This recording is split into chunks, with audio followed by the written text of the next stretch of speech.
আলহাকুমুত তাকাসুর হাত্তা যুরতুমুল মাকাবির। এদেরকে সম্পদের ঘোরে ধরেছে, এদেরকে মালের ঘোরে ধরেছে, অর্থের ঘোরে ধরেছে, এদেরকে অর্থের ঘোরে ধরেছে।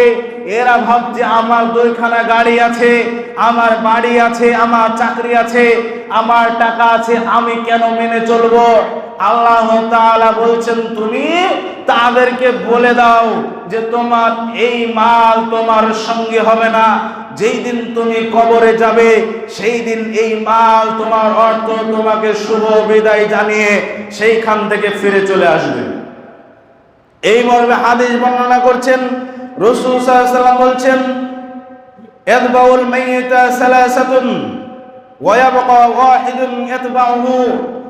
রাসূল সাল্লাল্লাহু আলাইহি ওয়াসাল্লাম বলছেন, মানুষ যখন মারা যায় তার সঙ্গে 3টি জিনিস যায়। মানুষ যখন মারা যায় তার সঙ্গে 3টি জিনিস যায়।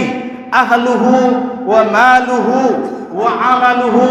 তার সঙ্গে যায় তার আহাল অর্থাৎ তার পরিবার। দ্বিতীয় নম্বর তার সঙ্গে যায় ওই যে গোটা জীবনটা যে অর্থ সঞ্চয় করেছে সেই অর্থ তার সঙ্গে যায়। 3 নম্বর তিনি বলছেন আমালুহু, তার আমল, এই জিন্দেগিতে যেটুকু আমল করেছে ওইটুকু আমল তার সঙ্গে যায়। ফায়ারজিউ, দুটো ফিরে আসে। আহলুহু ওয়া মালুহু, আপনার ওই আহাল, আপনার ওই অর্থ ওইখান থেকে ফিরে আসে। ওয়া ইয়াবকা আমালুহু, এবং আপনার সঙ্গে চলে যায় আপনার আমল।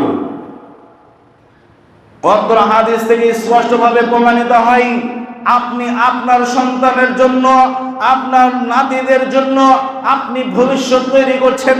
আমার সন্তান কিভাবে ভবিষ্যতে বড় হবে, আমার সন্তান ভবিষ্যতে কিভাবে নিজের পায়ে দাঁড়াবে, আমার সন্তান ভবিষ্যতে কিভাবে টাকা অর্জন করবে, এই চিন্তা করতে করতে দুনিয়ার মায়ায় পড়ে আপনার জীবন ধ্বংস করলেন, আপনার সন্তানের জীবনও ধ্বংস করলেন, আপনার নাতিরও জীবন ধ্বংস করলেন। তারাও আপনার পথেই চলবে, তারাও আপনার পথেই চলবে। আপনি এত তাদের জন্য করলেন, আপনার সন্তান ভবিষ্যতে কি করবে এই চিন্তা করে আপনি জিন্দেগিটা দুনিয়ার মায়ায় কাটিয়ে দিলেন।